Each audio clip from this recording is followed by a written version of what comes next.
All right, so we're going to take a look at problem number 26 on multiplying monomials. Sorry, not multiplying monomials, oh no. We are looking at powers of monomials, and then we're going to multiply them.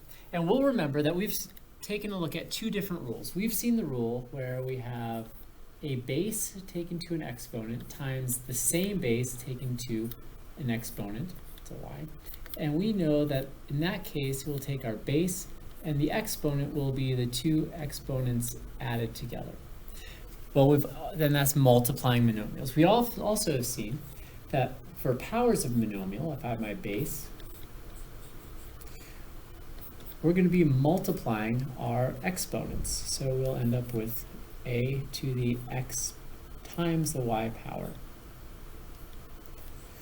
All right, so how does that apply to problem number 26? Well, in problem number 26, not only are we multiplying two monomials, but each monomial has an exponent that we have to reconcile outside of the monomial first.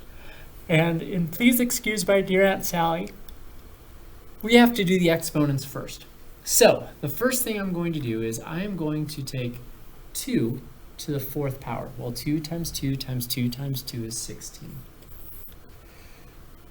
X squared times x, there's x squared to the 4th. Well, we multiply the exponents because that's what it tells us to do. So we get x to the 8th because 2 times 4 is 8.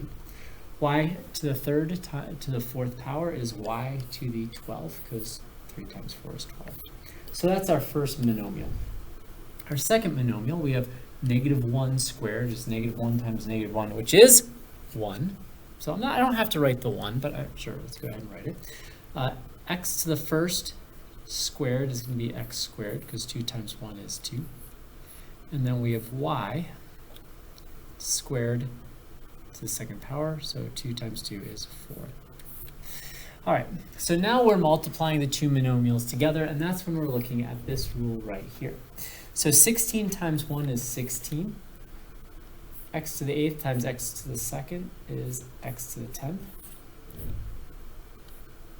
Still learning how to write with my new pen. Y to the 12th times y to the 4th is y to the 16th. And so here's your final answer, and that is a 16. Okay, so there we go. That's how we can find powers of a monomial and then multiply monomials together.